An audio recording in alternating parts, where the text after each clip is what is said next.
Sveiki, mėly Pulso klausytojai. Su jumis Paulina. Ir šiandien mūsų laida prasidės pokalbiu. Studijoje ypatingas svečias – Juozo Miltinio dramos teatro aktorius Albinas Kėleris. Sveiki.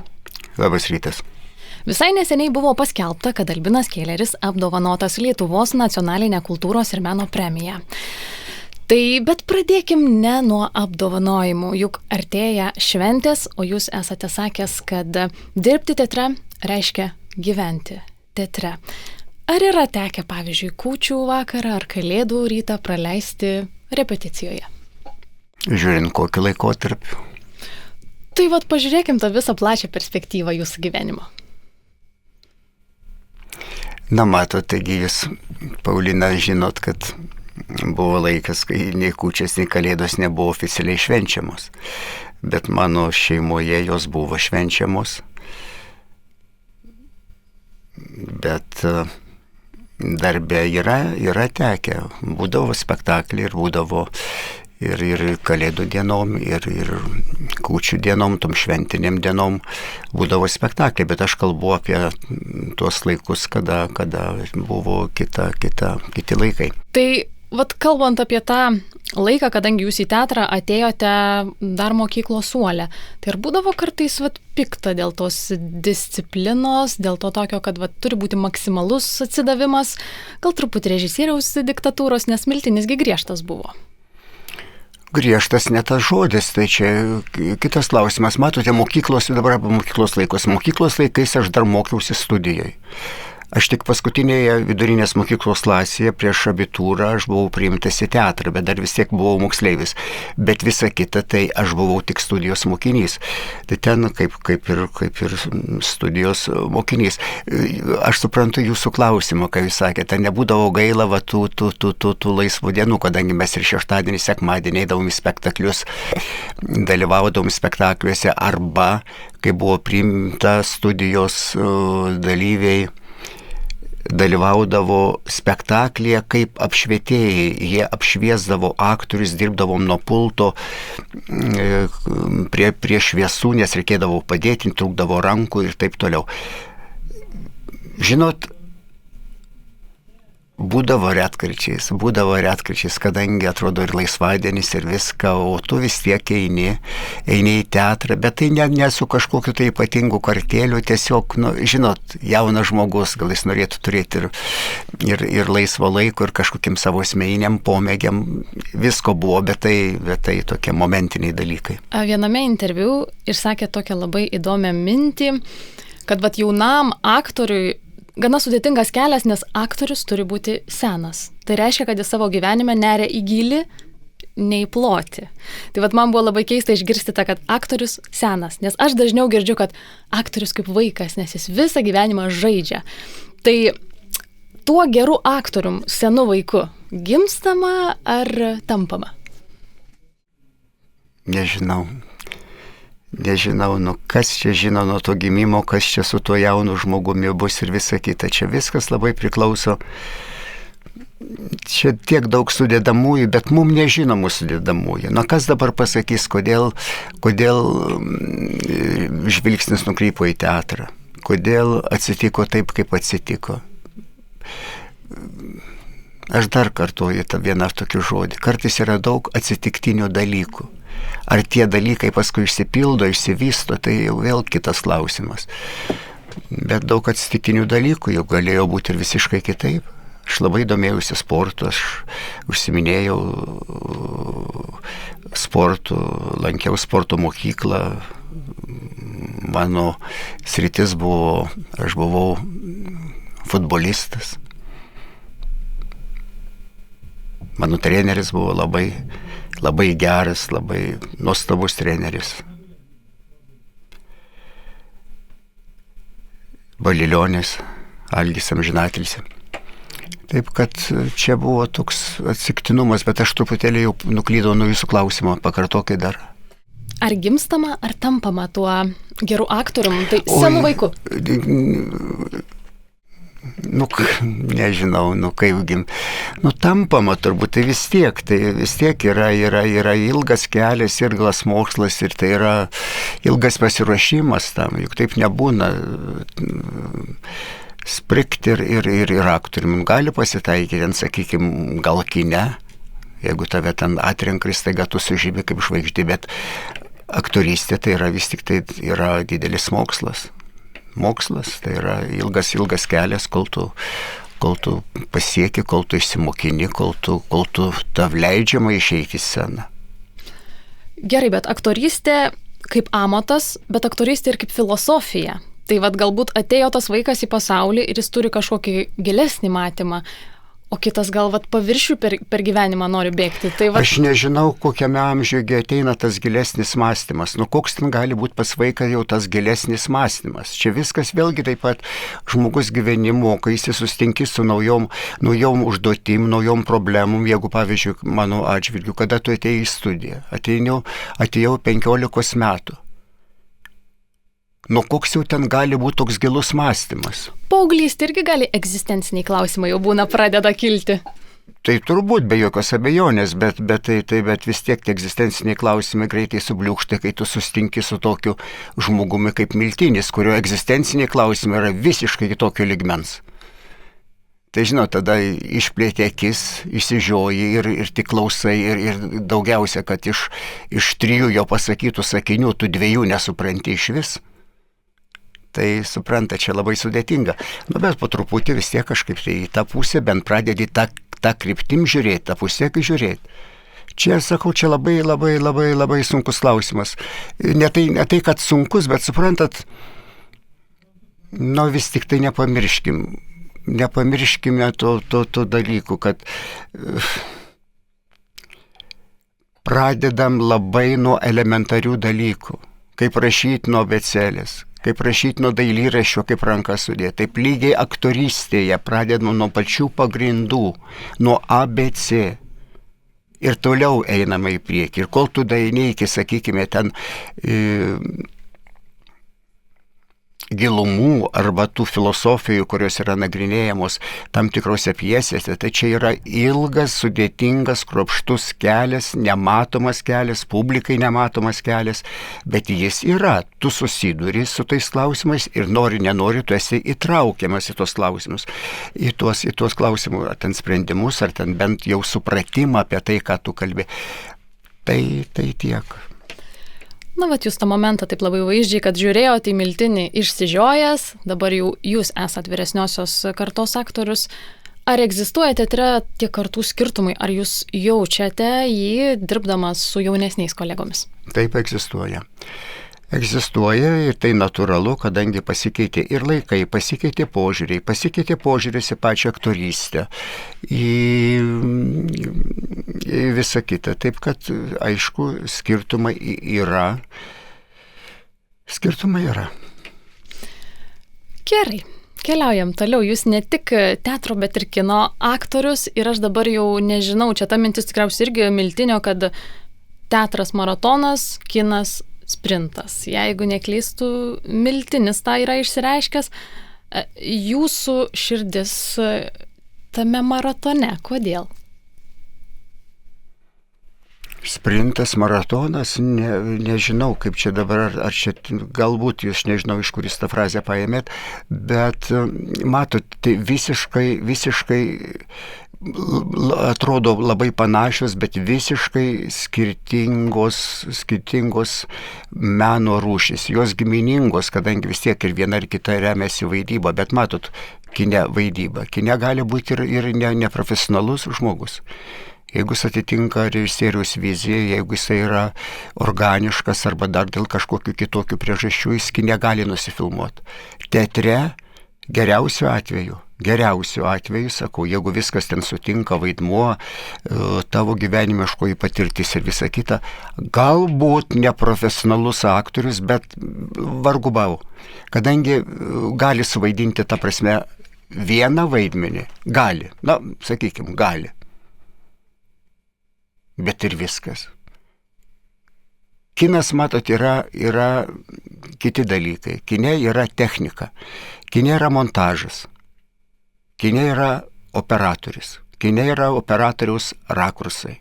Kine galėtų sumontuoti paskui tą aktoriaus vaidmenį tokį, kad atrodys labai ir gyvas, ir teatras yra ištisinis veiksmas. Ištisinis veiksmas. Ateini ir išeini.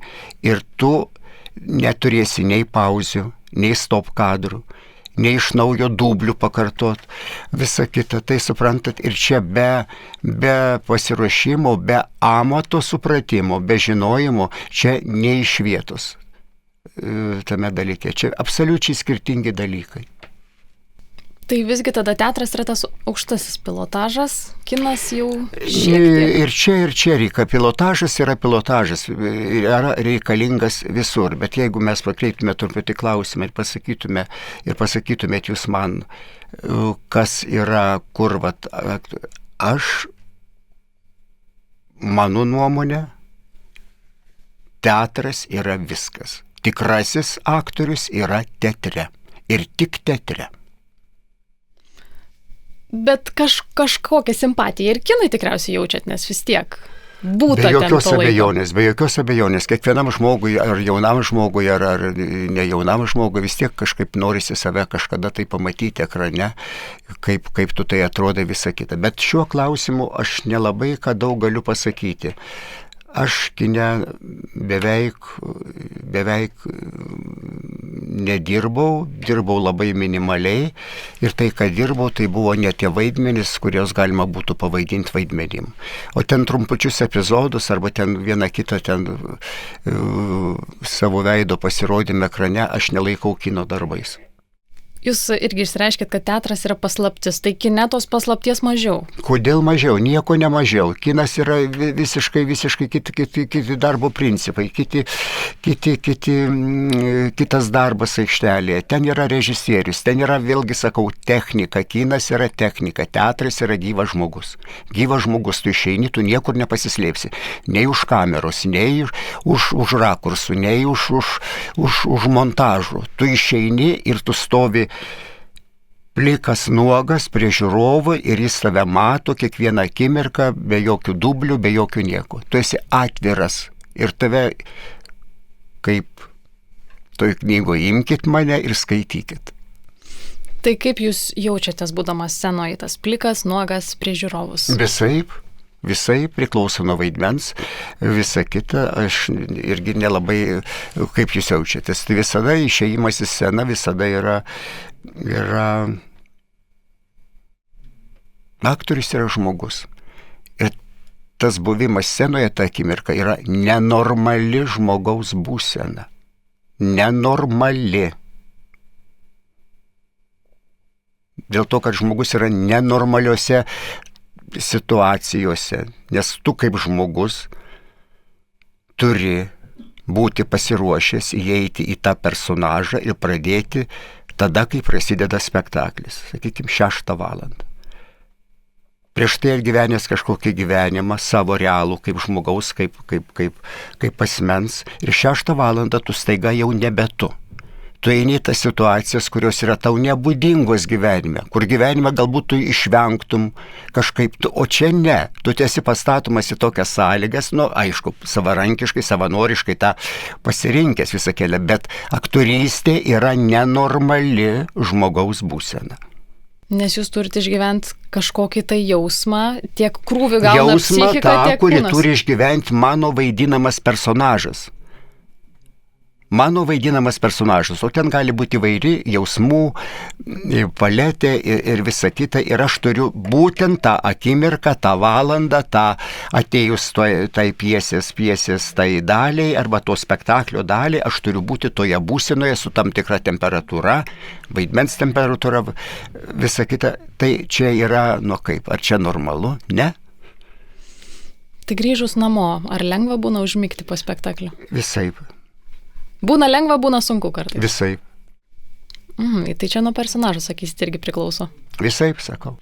Gerai, o publika dažniausiai pakrauna jūs ar pasiema tą savo dalį? Publika labai reikalinga aktoriui. Publika yra skirtinga.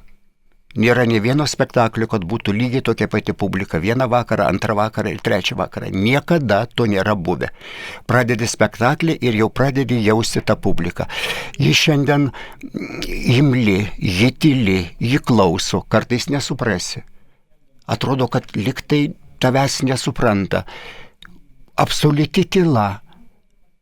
Spengianti net kartais tyla.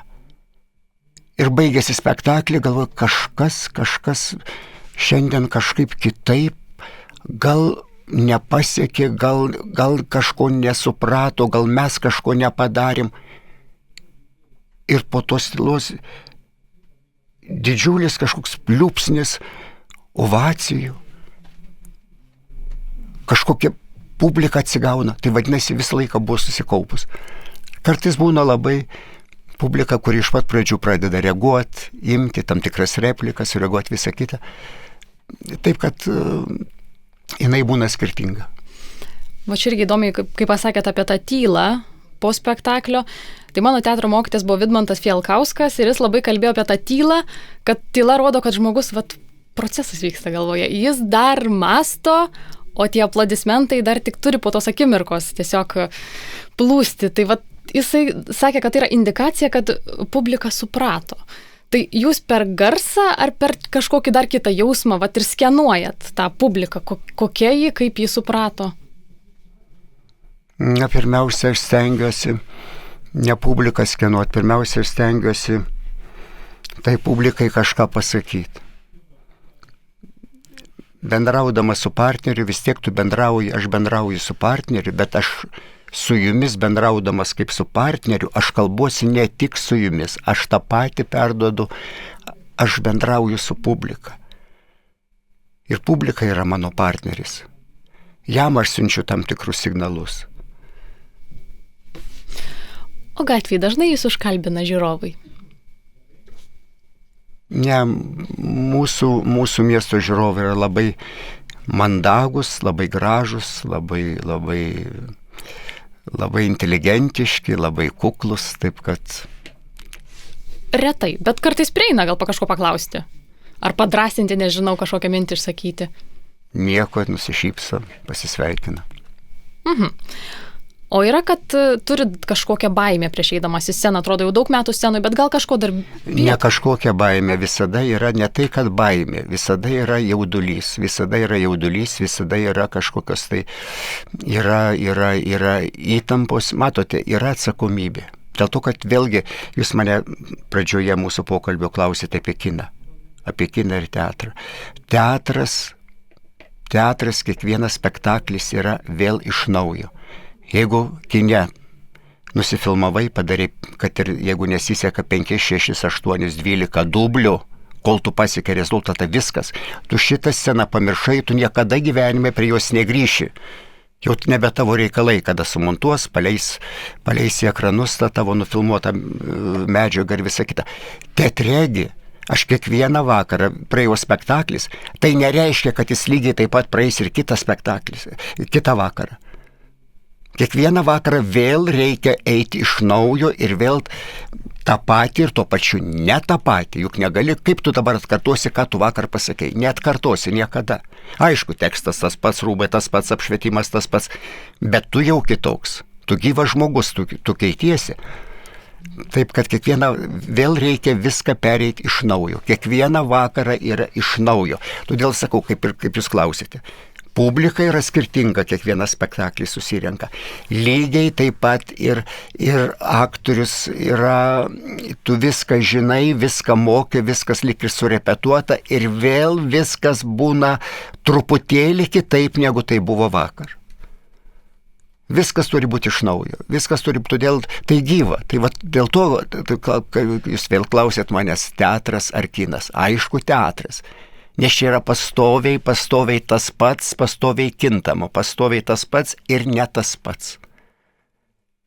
Kažkokia nematoma improvizacija, vidinės linktis, kurios, sakykim, vakarykščiam spektaklį nebuvo, šiandien tu kažkaip kitaip šitą vietą arba šitą sceną suvaidini.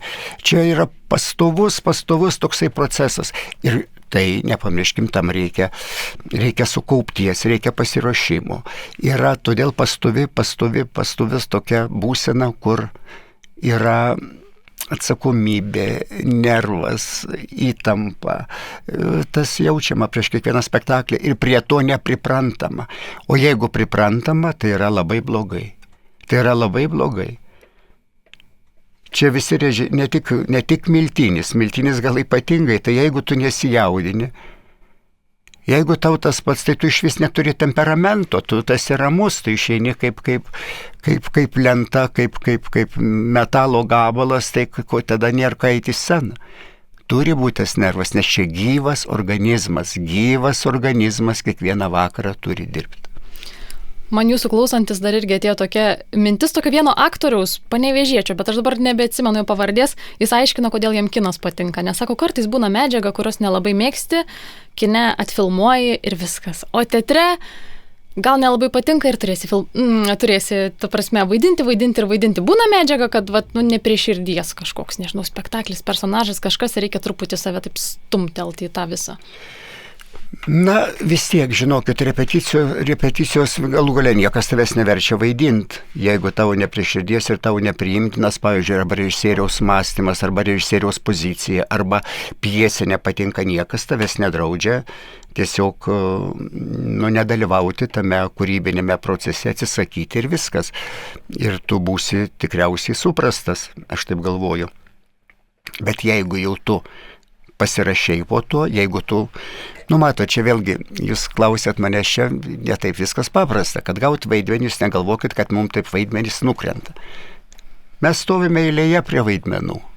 Būna tie vadinami atrankos, kitas žodis dabar mėgstamas yra tie castingai, tai yra atranka aktorių, kada režisierius atsirenka aktorių, atsirenka ne vieną iš vieno, jis atsirenka vieną iš trijų, ne dėl to, kad ten vienas aukštesnis, kitas plonesnis, kitas dar kažkokių savybių turintis, jis atsirenka tai, kas jam reikalinga toje pjesėje, tame būsimame spektaklė, kuris modeliuoja, kurį jis mato, ir jis atsirenka taip, kaip jam atrodo. Vienas gali netikti visą, ir gali būti ir puikus aktorius, jam nereikia tokios spalvos tam spektaklį, jam reikalinga kita, ir jis turi absoliučią pilną teisę, ir čia jau nepasiginčysi ir nieko nepasakysi. Tai vienas dalykas. Jeigu tu praeini tą atranką ir patenki į tą kūrybinę grupę, tai dar yra tas, jeigu tau nepatinka vaidmuo, nepatinka režisieriaus mąstymas, jo koncepcija, sakykim, tai irgi niekas nedraudžia. Drąsiai pasakyti ačiū, tai ne mano, aš nenoriu šitame dalyvauti ir viskas, ir tiek žinių. Bet jeigu tu pasirašai po šito, sutinki, ateini, tai tada prasideda tas darbas.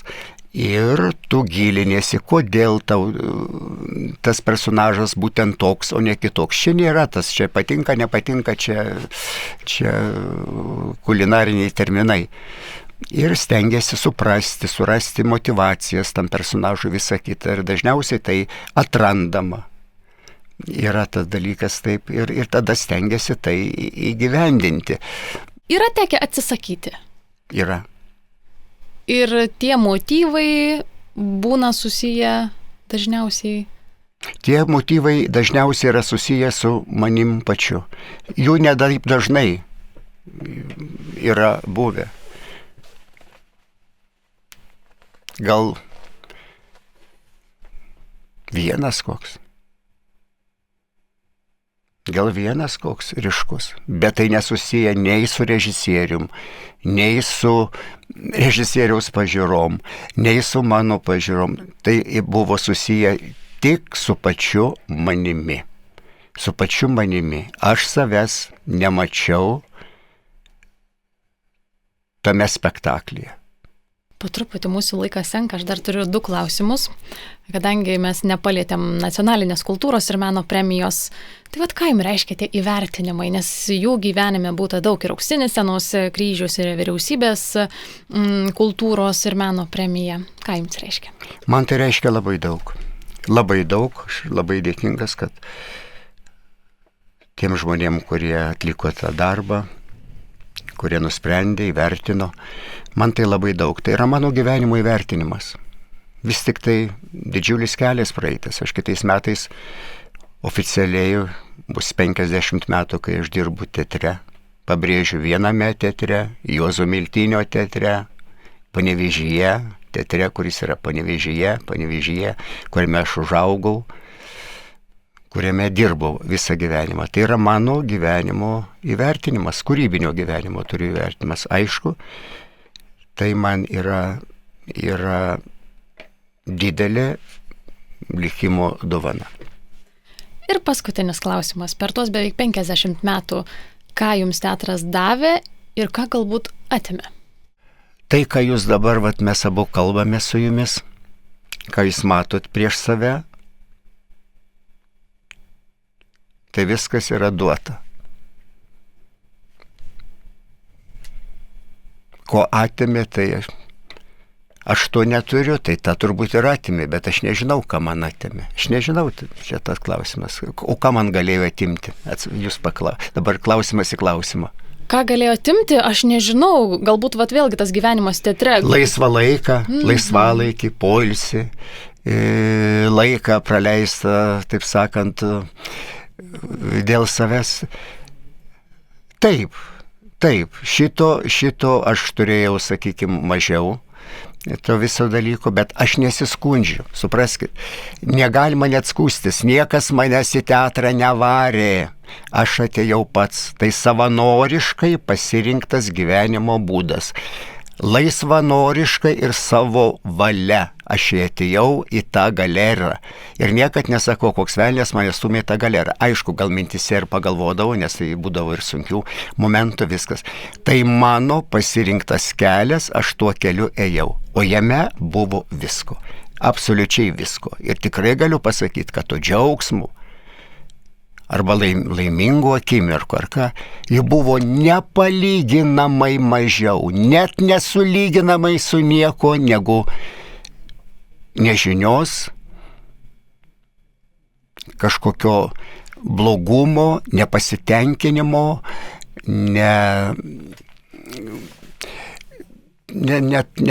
nepasitenkinimo, net jausmas, kad visada tu keli klausimą. Aktorius turi kelti klausimą. Visada keli klausimą, čia turbūt gal susiję su tuo, apie tuos vaidmenius, kur sakėt, kada tu atsisakai ar ką. Visada reikia kelti savo klausimą.